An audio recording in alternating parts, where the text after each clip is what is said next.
Você sabia que 60% dos chips mais avançados do mundo vêm de um único lugar? Taiwan. Esses chips estão dentro do seu celular, do seu computador, do seu carro. Praticamente tudo que é eletrônico depende deles. Mas há um problema gigantesco. A China considera Taiwan parte do seu território e está cada vez mais agressiva. Se acontecer uma invasão, o mundo tecnológico como conhecemos pode entrar em colapso. Taiwan está no coração da primeira cadeia de ilhas Japão, Taiwan, Filipinas, uma região crítica para o controle do Pacífico. Taiwan é responsável por 60% da produção mundial de chips avançados. A cidade de Fujian é a província chinesa que fica de frente para Taiwan. A distância entre a costa de Fujian e Taiwan é de apenas 130 a 180 quilômetros. Para vocês entenderem melhor, é aproximadamente a distância entre o Rio de Janeiro e Cabo Frio. Enquanto você assiste esse vídeo do outro lado do mundo, na província de Fujian, a China está posicionando mísseis e navios de guerra a apenas 130 quilômetros de Taiwan.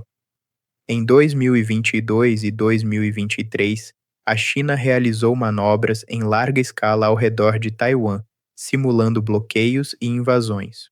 Os exercícios incluíram disparos reais, ataques simulados contra alvos terrestres e marítimos, bloqueio de portos principais e cerco à ilha, com mobilização de tropas, navios de guerra, caças e artilharia. Os exercícios incluíram lançamentos de mísseis balísticos que pousaram nas águas territoriais do Japão, violações massivas da Zona de Identificação de Defesa Aérea, ADIZ, de Taiwan e mobilização de forças navais e aéreas. A China afirmou que essas ações visavam combater forças separatistas e interferência externa. A operação de 2025 foi semelhante em escala e objetivos aos anteriores, mas com maior impacto no tráfego aéreo e marítimo internacional, com restrições em 5 blocos oceânicos ao redor da ilha e a criação de uma zona de perigo temporária no espaço aéreo de Taiwan por 10 horas. O Comando Oriental da China destacou que os exercícios visam simular um cerco rápido, bloquear portos e atacar infraestruturas críticas. Taiwan respondeu com alerta máximo, mobilização de forças e exibição de armamentos como os sistemas de foguetes. A China usa táticas como incursões aéreas, navios de guerra e balões de vigilância para desgastar Taiwan sem declarar guerra. O governo de Taiwan condenou os exercícios. A China intensificou significativamente suas incursões aéreas no espaço de defesa de Taiwan em 2022, com um total de 1.727 aeronaves detectadas entrando na Zona de Identificação de Defesa Aérea, ADIZ, da ilha, quase o dobro em relação a 2021, 960. Esse movimento faz parte de uma estratégia crescente de pressão militar e política por parte de Pequim, que considera Taiwan uma província rebelde. Imagine acordar e ver um drone monitorando sua casa. Como você se sentiria? Equipados com radares, câmeras e sensores, eles são usados para mapear defesas e monitorar movimentos militares.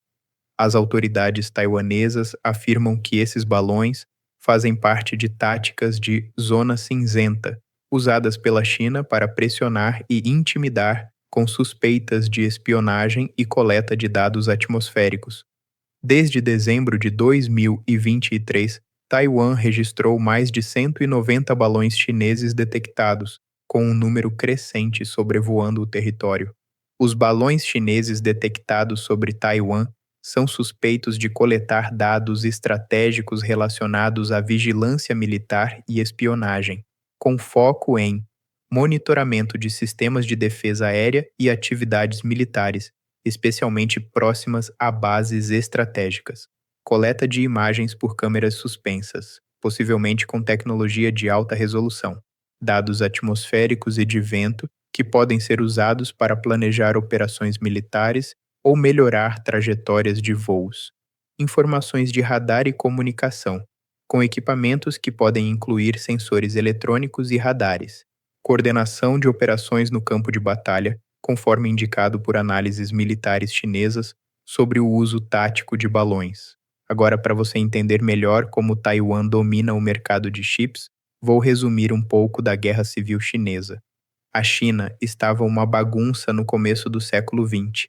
O império tinha caído em 1911. O país estava sem governo, dividido entre vários chefes militares locais. Nesse caos, surgiram dois grupos principais querendo unificar e mandar no país: o KMT, os nacionalistas, liderados por Kai-shek. Eles queriam uma república moderna, capitalista, e eram apoiados pela elite, pelos empresários e mais tarde pelos Estados Unidos. E o Partido Comunista Chinês, liderados por Mao. Eles queriam uma revolução socialista, tirar as terras dos ricos e dar para os pobres. O apoio deles vinha dos camponeses, que eram a maioria esmagadora da população.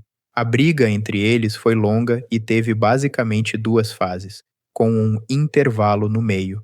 Um ponto importante que merece destaque: tanto Kai-shek quanto Mao estabeleceram regimes autoritários. Em Taiwan, Chiang impôs o que ficou conhecido como Terror Branco, um período de repressão política que durou décadas. Do outro lado, Mao construiu uma ditadura comunista igualmente rígida na China continental. Apesar das ideologias opostas, ambos os líderes tinham algo em comum: a busca pelo poder absoluto. Mas essa é uma história complexa que merece um vídeo próprio. Fase 1, 1927 a 1937. Kai-shek, ao consolidar seu poder no final dos anos 1920, tomou uma decisão que mudaria o destino da China. Ele considerava o Partido Comunista incompatível com sua visão de uma república nacionalista. A partir de 1927, ele lançou o que ficou conhecido como o Expurgo de Xangai, uma ofensiva militar sistemática contra Mao e os comunistas, resultando em milhares de mortes e na fuga dos sobreviventes para o interior do país. O destaque aqui, a famosa Longa Marcha. Os comunistas fugiram a pé por milhares de quilômetros. O intervalo, 1937 a 1945. O inimigo em comum. O Japão invadiu a China, Segunda Guerra Mundial. Kai-shek e Mao tiveram que fazer uma trégua forçada. O pensamento foi: a gente se odeia, mas se o Japão ganhar, não sobra China para ninguém. Um detalhe importante: enquanto o exército de Kai-shek, nacionalistas, gastava muita energia e soldados lutando de frente contra os japoneses, os comunistas de Mao ficaram mais nas táticas de guerrilha, se fortalecendo e ganhando o apoio do povo no interior. Fase 2, 1946 a 1949. O Japão perdeu a Segunda Guerra e foi embora. A briga interna voltou com tudo.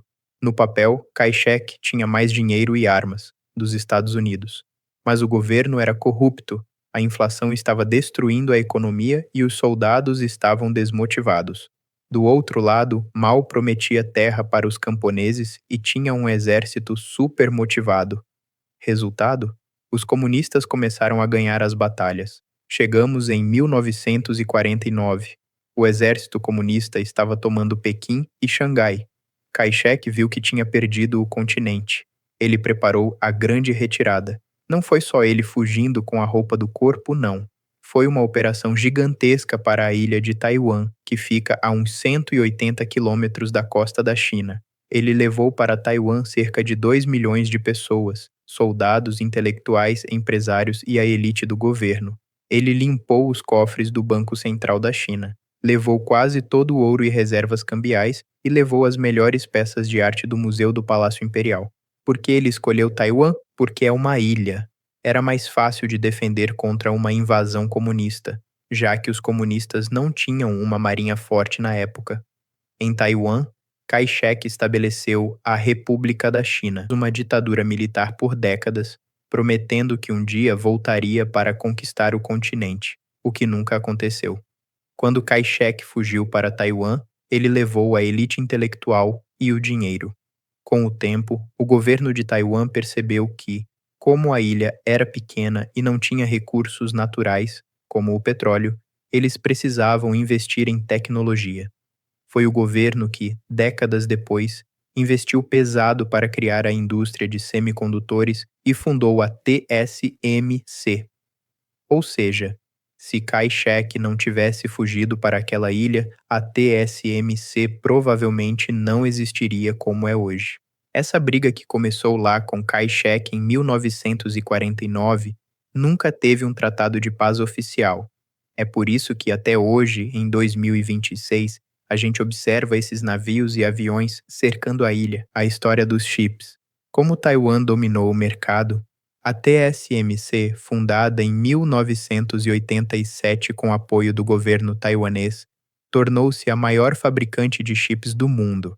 Taiwan produz 90% dos chips mais avançados, abaixo de 10 nanômetros, usados em celulares e computadores. Empresas como Apple, Nvidia e até o exército americano dependem da TSMC. Se a China invadir Taiwan, a produção global de chips seria paralisada. De acordo com relatórios da TrendForce, as participações de mercado das principais fundições em receita no primeiro trimestre de 2025 eram as seguintes: primeiro lugar, TSMC com 67,6% de participação no mercado, logo após vem a Samsung com 7,7%. A TSMC solidificou sua posição dominante, impulsionada pela forte demanda por aplicações de inteligência artificial, IA e computação de alto desempenho. A Samsung, principal concorrente da TSMC, porém, a TSMC está sempre na frente porque ela consegue entregar primeiro as novas tecnologias. Maior rendimento, menos chips defeituosos é igual a mais lucro.